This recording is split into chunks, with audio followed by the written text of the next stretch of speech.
In the midst of a noteworthy year for cinema, with successes like Barbie and Oppenheimer dominating box office, and esteemed filmmakers Miyazaki with The Boy and the Heron and Scorsese with Killers of the Flower Moon reaffirming their brilliance, it's essential to acknowledge the flip side.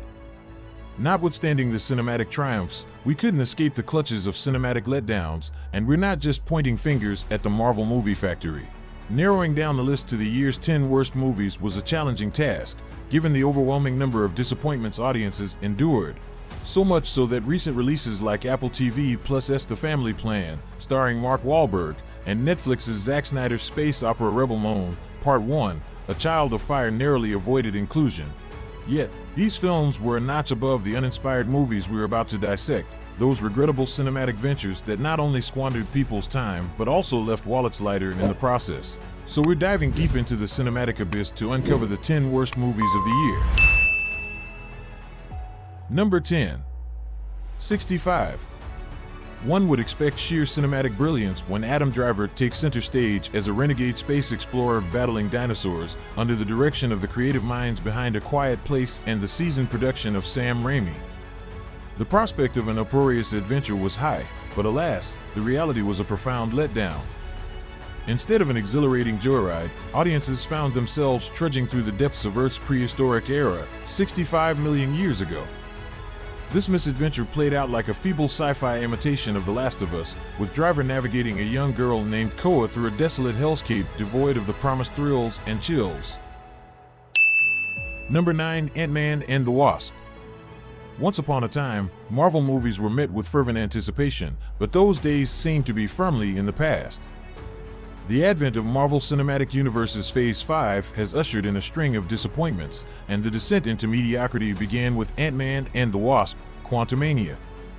This visually lackluster film not only stripped away the enjoyable banter that made Paul Rudd's Ant-Man endearing, but also seemed solely dedicated to introducing a villain, Jonathan Majors Kang. However, Kang's role is now tainted by allegations of off-screen abusive behavior, necessitating his replacement. Marvel's once impenetrable charm now falters in the face of this misstep. Number 8. Heart of Stone.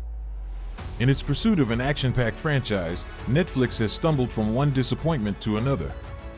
From the lackluster Red Notice to the Russo brothers' feeble attempt with The Gray Man, the streaming giant now presents a lackluster Mission: Impossible imitation. Starring Gal Gadot as an international agent on a mission to safeguard the Heart, an artificial intelligence system, the film falls woefully short of expectations. Rather than delving into meaningful discussions about AI, narrative lacks substance. To compound the issue, Gal Gadot and Jamie Dornan deliver performances that feel more like uninspired paychecks than genuine contributions to the action genre. Heart of Stone becomes a forgettable addition to Netflix's struggles in establishing a successful action franchise.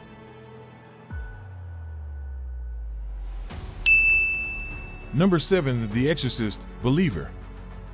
Director David Gordon Green, not satisfied with resurrecting and subsequently driving the Halloween franchise into the ground, took on the ambitious task of rebooting the Exorcist series with star Leslie Odom Jr. and the return of Ellen Burstyn's Chris McNeil.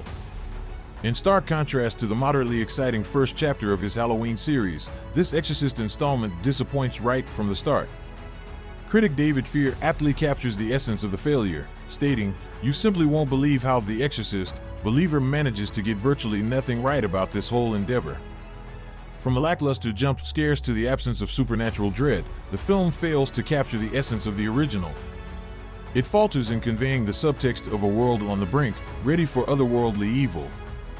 The mishandling extends to Christian mythology, the concept of God, and even the core object of worship, the intellectual property itself. The attempt to breathe new life into the Exorcist series stumbles, leaving audiences questioning the director's ability to resurrect iconic horror franchises successfully. Number 6. Cat Person. Kristen Rapinian's New Yorker short story delved into the complexities of modern-day dating, narrating the regrettable sexual encounter between Margot, a 20-year-old college sophomore, and a 34-year-old man with a tenuous relationship with the truth. The story effectively highlighted the pitfalls of contemporary romance, offering a thought-provoking reflection. However, the decision to transform this nuanced narrative into a heavy-handed social thriller took an unfortunate turn. The adaptation not only missed the mark but also opted for a cliched horror sequence, with the tired trope of a man chasing a young woman around the house. Despite the commendable casting of Emilia Jones and Nicholas Braun in the leading roles, the heavy-handed approach undermined the subtleties of the original story. While the New Yorker piece stood out for its insightful exploration of modern relationships, the adaptation struggled to capture the essence of the source material, leaving audiences with a regrettable cinematic interpretation. Number 5. White Men Can't Jump. The decision to remake Ron Shelton's 1992 cult classic, featuring the stellar duo of Woody Harrelson and Wesley Snipes, into a lackluster mess with rapper Jack Harlow raises a perplexing question. Harlow's character, Jeremy, adds to the disappointment with his annoying on-court meditation habits, making even Patrick Beverley's scene charming in comparison. The film's premise, centered around Jeremy and Kamal teaming up to swindle people in pickup games, lacks coherence. This flawed concept is particularly puzzling given that Kamal was once a basketball prodigy and top prospect, hardly someone mistaken for an average Joe. The remake fails to capture the magic of the original, leaving audiences questioning the rationale behind this ill-fated endeavor.